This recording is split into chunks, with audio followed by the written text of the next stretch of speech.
भाषण की गलियों में, बैलों में बीजों में, फिल्मों के गानों में, सड़कों के गड्ढों में, बातों के अड्डों में भूसा रोज भर ले 10-12 बार कर। అందరికీ నమస్కారం. డివి రియల్ టాక్ ఛానల్ మీకు స్వాగతం పలుకుతుంది. నేను మీ వెంకటేశ్వర్. క్రీడా స్ఫూర్తి అని మనం చెప్పుకుంటాం. స్పోర్టివ్గా తీసుకోమా అని పిల్లలకి చెప్తుంటాం. ఓడినప్పుడు కూడా వాళ్ళు బాధపడుతున్న సందర్భంలో భుజం తట్టి స్పోర్టివ్గా తీసుకోమా, స్పోర్ట్ స్పిరిట్ ఉండాలి అంటాం. క్రీడా స్ఫూర్తి అనేది ఉండాలి అలా మనం చెప్తుంటాం. ఏంటి క్రీడా స్ఫూర్తి అన్నదనుకుంటే, గెలిచిన వాళ్ళు ఆ గెలుపుని నిలుపుకోవాలనే స్ఫూర్తితో ఉంటారు. ఓడిన వాళ్ళు గెలుపుని అందుకోవాలన్న స్ఫూర్తితో పనిచేస్తారు.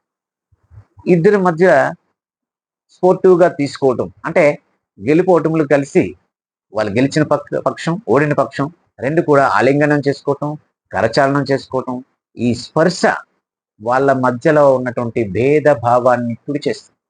మేము మీ కారణంగా ఓడాము, మేము మీ పైన గెలిచామని అహంకారం కానీ, లేక మీ కారణంగా ఓడిపోయాము అన్న బాధ కానీ, ఇన్ఫీరియారిటీ కానీ, వాళ్ళ మీద ఉన్నటువంటి ఓడించారన్న ద్వేషభావం కానీ, ఇటువంటి నెగిటివ్ ఆలోచనలు ఏవి కూడా లేకుండా ఈ స్పర్శ ఏదైతే ఓడిన వాళ్ళు గెలిచిన వాళ్ళు చేతులు పట్టుకుని కరచాలనం చేసుకుంటారో ఆ స్పర్శ, అలాగే ఆలింగనం చేసుకుంటారో ఆ స్పర్శతో ఈ ద్వేషించుకునేటటువంటి భావం, భేదభావం చెరిగిపోతుంది అని చెప్పి మనం పిల్లల్ని ఆటలు ఆడిస్తుంటారు. కానీ నిజానికి పిల్లలకే కాదండి, మనిషి జీవించి ఉన్నంత కాలం కూడా క్రీడా స్ఫూర్తి ఉండాలి, క్రీడల్లో పాల్గొనాలి. అలాగే మనిషి జీవించి ఏ కార్యక్రమం చేస్తున్నటువంటి వాళ్ళైనా నిరంతరం శిక్షణ పొందుతుండాలి. ఎందుకు చెప్పుకుంటున్నామంటే, అసలు విషయానికి వస్తే అసెంబ్లీలో ఉన్నటువంటి ఎమ్మెల్యేలు, ఆ మండలిలో ఉన్నటువంటి ఎమ్మెల్సీలు అందరూ కూడా ఉత్సాహంగా క్రీడల్లో పాల్గొన్నారు.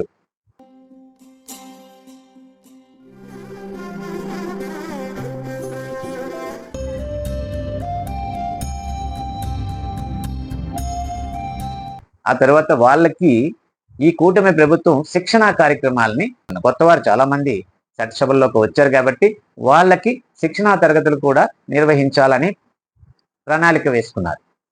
ఈ రెండు కూడా అవసరం. దాని గురించి ఎందుకు చెప్తున్నాం అంటే, చెప్పుకోవాల్సిన పరిస్థితి వచ్చింది. ఇదేదో చిన్న పిల్లల్లాగా ఆడుకుంటున్నారు, స్కిట్లు వేసుకుంటున్నారు, మీకు ఇదే తెలుసు, ఇంతకంటే ఇంకేం చేత కాదు అన్న వాళ్ళు ఉన్నారు. అనాలోచితంగా కామెంట్స్ చేసిన వాళ్ళు ఉన్నారు. దీని గురించి తెలుసుకోవాలి కదా అని చెప్పి కొద్దిగా అలాంటి వాళ్ళనే ఎవరైనా కాస్త తెలుసుకొని, ఇది ఏ విధంగా శారీరక మానసిక ఆరోగ్యానికి కానీ, లేకపోతే ఒక సానుకూల ఆలోచనలను కలగ చేయడం లేదు. పాజిటివ్ థింకింగ్ అనేది, ఒక పాజిటివ్ అవేర్నెస్ అనేది, ఒక పాజిటివ్ స్పిరిట్ అనేది మనిషిలో రావడం కోసం, వాళ్ళని కార్యోన్ముఖుల్ని చేయడం కోసం, వాళ్ళ కార్యక్రమాలని ఒకళ్ళ మీద ద్వేషభావం, అసూయభావం లేకుండా కార్యక్రమాలు చేసుకుని వెళ్ళటంలో కానీ వాళ్ళకి ఉపయోగపడుతుంది.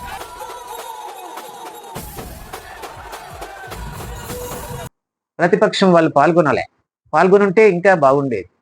చాలా ఆరోగ్యకరమైనటువంటి పోటీ జరిగేది, చాలా ఆరోగ్యకరమైనటువంటి వాతావరణం అనేది ఉండేది. నేను ఎప్పుడు కలలు గంట అంటే నా ఛానల్లోనే ఫెయిర్ పాలిటిక్స్ గురించి ఫెయిర్ పాలిటిక్స్ రావాలని. ఇప్పుడు ఏమి రాలేదు, వచ్చేసిందని నేను అన్నది. కాకపోతే అడుగులు పడుతున్నాయేమన్న ఆశ. ఒక అడుగైనా ముందుకు పడితే రెండో అడుగు మళ్ళీ పడడానికి అవకాశం ఉంటుంది కదా. చాలా మంది కొత్త వాళ్ళు వెళ్ళారు, యువకులు వెళ్ళారు. ఇప్పుడే మొదటిసారిగా ఎన్నికైనటువంటి ఎమ్మెల్యేలు, మొదటిసారిగా ఎన్నికైనటువంటి ఎంపీలు చట్టసభల్లో ఉన్నారు కాబట్టి వాళ్ళైనా కనీసం కుళ్ళు రాజకీయాలకి కొంచెం దూరంగా వచ్చి రాగానే ఒక రకమైనటువంటి సూరద్భావ రాజకీయాలు చేసే అవకాశం ఉంటుంది కదా. ఒక్కరైనా సరే ఆ విధంగా ఉంటారు కదా అని ఒక ఆశ. అందుకే శిక్షణ కార్యక్రమం కంపల్సరిగా ఉండాలి. చాలా మంది అనుకుంటారు, మనం మనుషులం, మనకి మేధస్సు ఉంది, తెలివైన వాళ్ళం, మనకి అంత ఉంది ఇంత ఉంది, మనకి శిక్షణ ఎందుకు అనుకుంటారు. శిక్షణ కార్యక్రమాల గురించి కూడా చాలా కామెంట్స్ చూసాను ఈ మధ్యన. దాని గురించి ఇంకా ఏమీ రాలేదు, దాని మీద ఎంతో సొమ్ము ఖర్చు అయిపోయింది అని చెప్పి ఇంకా దాని గురించి ఖర్చు పెట్టలేదు, ఇంకా అది షెడ్యూల్ కూడా ప్రకటించలేదు, శిక్షణలు అవ్వలేదు. అప్పటికి ఇంకా ఏదో అనుకుంటున్నారో లేదో, వెంటనే డబ్బులు ఖర్చు అయిపోయి అని చెప్పేసి దాంట్లో ఏదో దుర్వినియోగం అని చెప్పేసి అన్నారు. అది వాళ్ళు చూసుకుంటారు. రాజకీయాల్లో వాళ్ళు ఆరోపిస్తే మంచిదే, ఆరోపిస్తే వాళ్ళు నిరూపించుకుంటారు. వీళ్ళు ప్రతిపక్షం వాళ్ళు ఆరోపిస్తారు, వాళ్ళు నిరూపించుకుంటారు. మనకు తెలుస్తుంటది, చూస్తుంటాం మనం. మనకు తెలియాలి కదా ఏం జరుగుతుందండి. అయితే ఇక్కడ శిక్షణ మనిషికి ఎందుకు అవసరం లేదంటారు? అసలు మనిషికే కావాలి.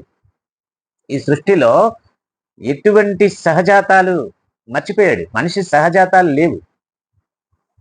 సహజాతం అంటే ఏంటి? పుట్టుకతో వచ్చేటటువంటి నైపుణ్యం, పుట్టుకతో వచ్చేటటువంటి చేయగలిగినటువంటి సామర్థ్యం. ఏ పనైనా పుట్టుకతో చేయగలిగితే అది సహజాతం అంటారు.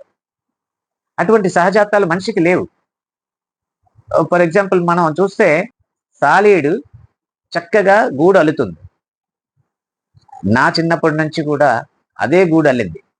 అంతకుముందు కూడా అదే గూడు అల్లింది. మా నాన్న తరం, మా తాత తరంలో కూడా అప్పుడు కూడా అటువంటి గూళ్ళే ఉన్నాయి. ఆ గూళ్ళలో మార్పు రాలే. కానీ దాని స్కిల్ ఏంటి? దానికి పుట్టుకతోనే వచ్చినటువంటి స్కిల్. కొంచెం కొంచెం పెద్దదైతే చాలు, నోటి నుంచి ఒక జిగురు వచ్చి, ఆ జిగురు ఒక తాడులాగా దారంలాగా వచ్చి మొత్తం దాని చుట్టూ ఒక సాలెగూడు అల్లుకొని దాంట్లో హ్యాపీగా కాపురం చేస్తుంటారు. కానీ దాని సాలెగూడు రూపం మారలేదు. అప్పటికీ ఇప్పటికీ మారలేదు. కానీ మన గూడు, మనం బట్టలు కట్టక ముందు ఆది మానవుడిగా ఉండేటప్పటి నుంచి కూడా రాతి గుహల్లో ఉండేవాళ్ళం. అక్కడి నుంచి మట్టిల్లు కట్టుకున్నాం. మరి ఇది పూరిపాకలు వేసుకున్నాం. ఆకులతో, అలములతో, తాటాకులతో ఇల్లు కట్టుకున్నాం. ఆ తర్వాత కొన్నాళ్ళకి ఇటుకలు తయారు చేసాం. ఆ ఇటుకలతో కట్టుకున్నాం. ఆ ఇటుకల్ని కాల్చడం మొదలు పెట్టాం. ఆ తర్వాత వాటితో గోడలు కట్టుకున్నాం. తర్వాత కాంక్రీటు, సిమెంటు ఇవన్నీ కొత్త కొత్తగా వచ్చాయి. తర్వాత రేతిల్లు, పెంకుటిల్లు, డాబాయిల్లు తర్వాత డూప్లెక్స్ ఇల్లు, ఆ తర్వాత ఫ్లోటింగ్ హౌసెస్ సముద్రంలో కట్టించుకున్నాం. ఇంకా ఐలాండ్స్ కట్టారు. ఇంకా ఇక్కడ ఇది కాకుండా అంతరిక్షంలో కూడా ఇంటర్నేషనల్ స్పేస్ స్టేషన్ కూడా అక్కడ తయారు చేసుకున్నాం. చంద్రమండలం మీద కూడా ఇల్లు కట్టాలని ప్లానింగ్ లో ఉన్నాం. తాలిగూడు ఒకటే, కానీ మన గూడు ఎన్ని స్టెప్పులు మారింది చూడండి. దీని అన్నిటికీ కావాల్సిన శిక్షణ. వితౌట్ ట్రైనింగ్ మనం చేయలేం. మనకు రేపటిది సమాజం మారుతుంది. మారుతున్న సమాజానికి అనుగుణంగా మనం మారాలి. మనం మారుతున్నామంటే కొత్త పోకడలు, కొత్త టెక్నాలజీ, కొత్త సౌకర్యాలు అన్నీ వస్తాయి. వాటిని మనం తెలుసుకోవాలి. మనకు శిక్షణ కావాలి. వీటన్నిటినీ నిర్వహించాలి. ఇలాంటి శిక్షణ ఇప్పుడు సాఫ్ట్వేర్ ఉంది, ఏఐ ఉంది, తర్వాత ఈ టెక్నాలజీస్ రకరకాలుగా ఉన్నాయి. మనం ఏమో 2G నుంచి 3G, 4G, ఇప్పుడు 5G, రేపు పొద్దున్న ఇంకా ఈజీ బోల్డ్ జీలో వస్తాయి. ఇవన్నీ జరుగుతుంటే ఇవి ఏమీ తెలియకుండా బ్లైండ్ గా మనం పరిపాలించే వాళ్ళు ఉంటే, వాళ్ళకి ఏమీ తెలియకుండా ఉంటే, వాళ్ళు ఏ విధానాలు మనం అవలంబించాలి, వాటిని ఏ విధంగా కంట్రోల్లో ఉంచాలి, అది విచ్చలవిడిగా వెళ్ళడం కోసం దానికి నిబంధనలు, నియంత్రణ ఏ విధంగా చేసుకోవాలి, ఇదంతా పాలనలో ఉంటది కదండి. ఏ శిక్షణ లేకుండా ఏ విధంగా తయారవుతారు? అందుకని శిక్షణ అనేది ఖచ్చితంగా మనుషులకే ఉండాలి. మిగతా జంతువులకి, జీవరాశులకి ఏ శిక్షణ ఉన్నా లేకపోయినా సహజాతంగా అవి జీవిస్తాయి. చేపకి ఎవరు ఈత నేర్పారు? పక్షులకు ఎవరు ఎగరమని నేర్పారు? అందుకని వాటికి చదువు అక్కర్లేదు. ఏమి చదివి పక్షులు పైకి ఎగరగలిగాను, ఏ చదువు వల్ల చేప పిల్లలు ఈదగలిగాను అని ఘంటసాల గారు పాడారు. మరి అలా కాకుండా మనిషికి మాత్రం చదువు ఉండాలి, శిక్షణ ఉండాలి. వీటన్నిటి నుంచి రిలాక్స్ గా ఉండాలన్నా, రిలీఫ్ గా ఉండాలన్నా కాసేపు ఆట విడుపు, దాని పేరులోనే ఆట విడుపు ఉండాలన్నా కూడా ఆటలు అంటే క్రీడలు ఉండాలి.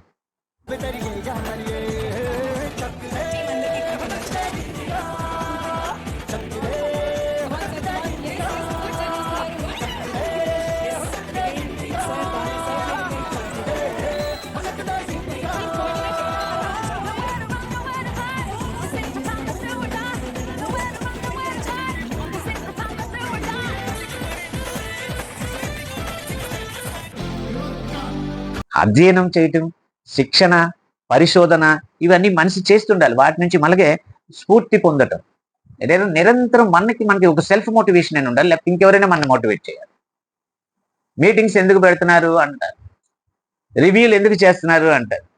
ఎంతసేపు రివ్యూలు చేస్తున్నారు, మీటింగ్ చేస్తున్నారు. ఈ ముఖ్యమంత్రికి ఏం పని లేదు, ఎప్పుడు అది చేశారు, ఇది చేశారు. వెంటనే ఇప్పుడు ఎండాకాలం వచ్చింది, ఎండ ఎంత ఉంది, ఆ సంవత్సరం ఈ నెలలో చూస్తే ఎంత ఉష్ణోగ్రత ఉంది, ఈ సంవత్సరం ఈ నెలలో చూస్తే ఎంత ఉష్ణోగ్రత ఉంది, కరెంట్ సప్లై ఫుల్గా ఉండాలి, ఒక నిమిషం పోకూడదు, వేసవికాలం వచ్చింది అని ముందు నుంచే రివ్యూ చేస్తారు. పనులు జరుగుతుంది. రివ్యూ జరగకపోతే ఎక్కడవుతుంది? కానీ రివ్యూలు ఏంటి, మీటింగ్లు ఏంటి, మోటివేషన్లు ఏంటి, చెప్పింది చెప్పుకోవడం ఏంటి? మనిషికి మాట ఇచ్చిందే మాట ఆడడానికి. మాట్లాడమనే మాట ఇచ్చేది మనిషి. మిగతా జీవరాశులకి లేనిది మనిషికి మాట ఆడమని, నిరంతరం నేర్చుకోమని. ఆ మోటివేషన్, అవేర్నెస్ అనేది నిరంతరం ఉండాలి. ఈ స్పోర్టివ్నెస్ అనేది మనకి స్పోర్ట్స్ స్పిరిట్ అనేది గెలిచామా ఓడామా అన్నది కాదు, అక్కడ ప్రయత్నం చేసామా లేదా అన్నది ముఖ్యం. ఓటమి సైతం సానుకూలంగా స్వీకరించగలగడమే ఆటలు మనకి నేర్పుతున్న పాఠం. అలా కాకుండా మేము ఓడిపోయాము, మేము 11 మంది ఉన్నాం, ఈ 11 మంది మేము అక్కడికి ఏంటి వెళ్తాం, మేమేం మాట్లాడతాం, దానివల్ల ఏంటి యూజ్ ఏంటి అని ఇలా అనుకొని మేము అసెంబ్లీకి రాము అని చెప్పి బయట ఉండిపోతాం. అంటే గెలుపు వచ్చినప్పుడు ఏమో రేపు ఓడుతాం, మేము ఇవాళ గెలిచాం, ఇది గెలుపు శాశ్వతం కాదు, నిలబెట్టుకోవడం కష్టం, నిలబెట్టుకోవడానికి నా ప్రయత్నం చేస్తాను అనుకోవాలి. ఓటమి వచ్చిందనుకోండి, గెలుపు మీద హోప్ పెట్టుకొని పని చేయాలి. అంతేగాని గెలవలేకపోయాం కానీ నిలవలేమా, నిలిచి గెలవాలని ప్రయత్నం చేయాలి. ఆ ప్రయత్నంలో ఓటమితో వేసే వేషాలన్నీ ఎదుటి వాళ్ళకి అవకాశాలు కాకూడదు. క్రీడా పోటీల్లో మాత్రం ప్రతిపక్షం కూడా పాల్గొని ఉంటే ఇంకా బాగుండేదని అందరూ అక్కడ భావించారు.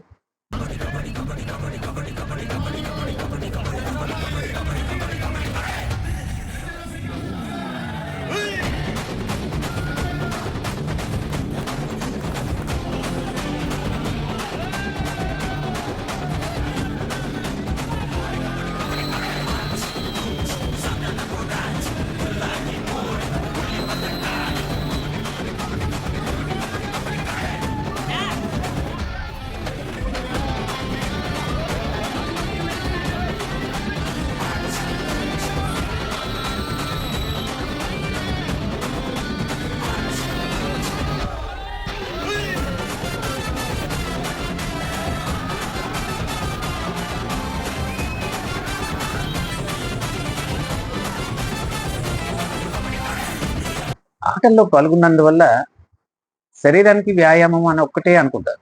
శరీర వ్యాయామం ఒకటే ఎలా నడిచి వెళ్తున్నా కూడాను జరుగుతుంది. కానీ అప్పుడప్పుడు అటువంటి గ్యాదరింగ్ అది మరికొంతమందికి స్ఫూర్తినిస్తారు. మనకి మానసిక ఆరోగ్యాన్ని ఇస్తుంది, శారీరక ఆరోగ్యాన్ని ఇస్తుంది. మనకి కూడా క్రీడా స్ఫూర్తి ఇవ్వడంతో పాటు పిల్లలకి, నెక్స్ట్ జనరేషన్ వీళ్ళకి కూడాను క్రీడల పట్ల ఆసక్తి ఈ రోజు తగ్గిపోతుంది. ఏ స్కూల్కి ప్లే గ్రౌండ్ లేదు, ఎక్కడ కూడా ఎవరికి 24 గంటలు ఏసీ రూమ్ లో పెట్టు, లేకపోతే 4 గోడల మధ్యలోనూ నిరంతరము ఒకే రకమైనటువంటి శిక్షణ ఒకే రకమైనటువంటి స్టడీస్ వెళ్తున్నాయి. కానీ ఫిజికల్ స్టడీస్ అనేవి తగ్గిపోయాయి, ఫిజికల్ ఎడ్యుకేషన్ అనేది లేదు ఇప్పుడు. అటువంటి దాని మీద ఆసక్తి కలగజేయటం కూడా పెద్దవాళ్ళు చేసేదాన్ని ఆచరించడం, దాన్ని స్ఫూర్తిగా తీసుకొని పిల్లలు కూడా వాటిని ఇంకా తగ్గిపోతున్నటువంటి ఈ క్రీడల్ని, సాంస్కృతిక కార్యక్రమాల్ని వాటిని ఓన్ చేసుకుని మరింత ముందుకు వెళ్ళడానికి అవకాశం ఉంటుంది.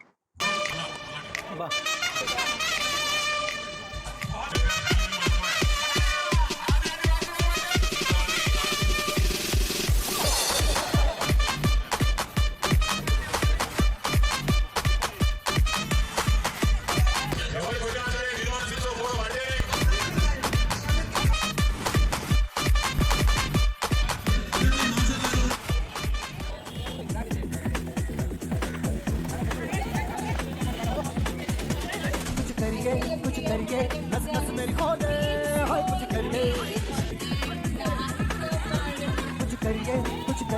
बस बस बड़ा खो दे, अब कुछ करिए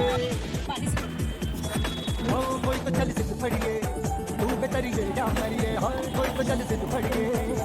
జీవితమే ఒక అందమైన ఆట అని అనుకోవాలి.